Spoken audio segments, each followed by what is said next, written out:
Salam jumpa kembali bersama saya dalam program Obrolan Hukum Indonesia.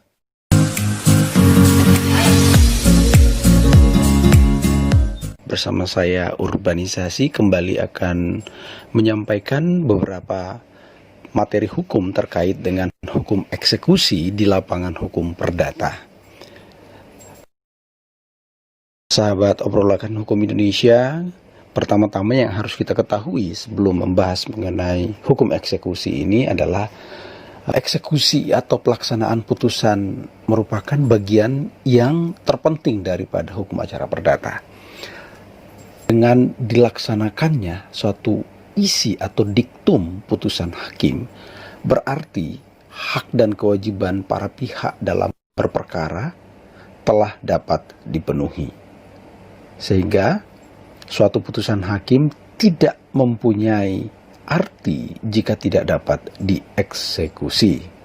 Oleh karena itu, para sahabat Obrolan Hukum Indonesia harus dapat dijamin dan diberikan kepastian hukum dalam pelaksanaan putusan hakim.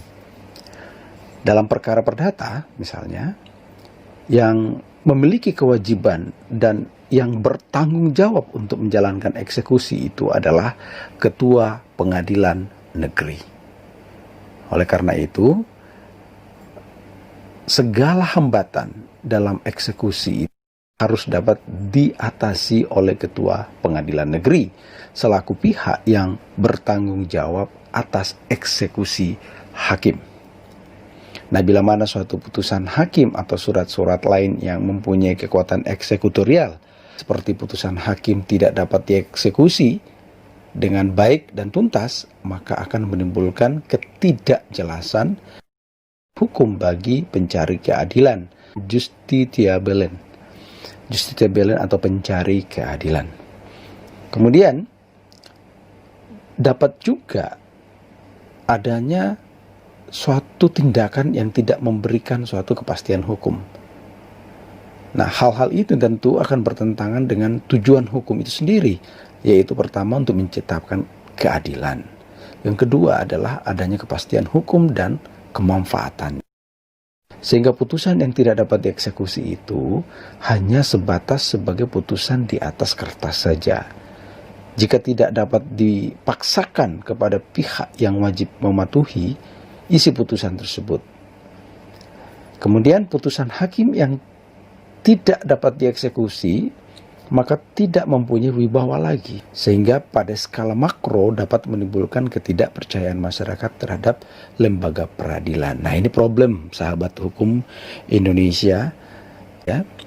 Mengapa? Karena suatu putusan di Indonesia dibanding dengan peradilan lain seperti di Singapura, Australia, ya, kemudian Amerika, Inggris, putusan-putusan hakim itu dihormati dan dihargai. Bila mereka tidak melaksanakan putusan hakim itu, maka dianggap contempt of court. Artinya bahwa terjadi penghinaan terhadap suatu lembaga peradilan. Nah, di Indonesia itu tidak berlaku. Ya.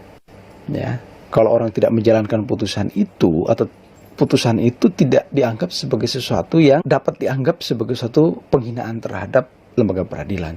Tapi yang terjadi adalah dapat dieksekusi atau tidak dapat dieksekusi. Nah, ini yang menarik di dalam obrolan hukum Indonesia yang akan kita bahas lebih dalam. Pengetahuan tentang hal ini, ya, dapat kita dapatkan secara begitu saja tanpa kita mempelajari secara sistematis. Sehingga kita tahu bahwa tidak semua putusan hakim harus dieksekusi. Nah, ini yang penting. Hal itu tergantung pada sifat putusannya. Karena apa? Karena hanya putusan yang bersifat eksekutorial itu yang bisa atau yang dikenal dengan nama kondemnatoir atau yang menghukum saja yang dapat dieksekusi secara paksa. Karena dalam putusan demikian atau dalam putusan kondemnatoir itu berisi hak dan kewajiban para pihak yang dapat dilaksanakan secara paksa dengan bantuan pengadilan. Sedangkan putusan yang bersifat deklaratoir atau konstitutif tidak memerlukan upaya eksekusi. Karena akibat dari suatu putusan tersebut sudah timbul atau terjadi sejak putusan dijatuhkan.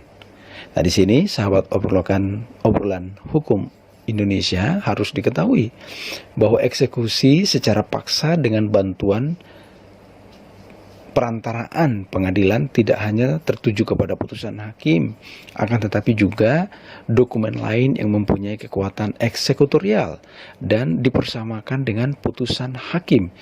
Apa itu? Yaitu gros akta notaril, sertifikat hak tanggungan, sertifikat jaminan fidusia, dan putusan arbitrase. Nah, ini yang dapat kita dapatkan di dalam suatu pengetahuan tentang eksekusi secara paksa dengan bantuan perantaraan pengadilan tidak hanya ditujukan pada putusan hakim, akan tetapi sekali lagi juga dokumen lain yang mempunyai kekuatan eksekutorial seperti yang disampaikan tadi dapat dipersamakan dengan putusan hakim. Ya. Kemudian sahabat obrolan hukum Indonesia, dalam edisi ini kita akan mengulas tuntas tentang bagaimana hukum eksekusi itu dapat diterapkan. Namun sebelum kita membahas mengenai hukum eksekusi, kita harus mempelajari terlebih dahulu tentang pengertian daripada eksekusi dan hukum eksekusi.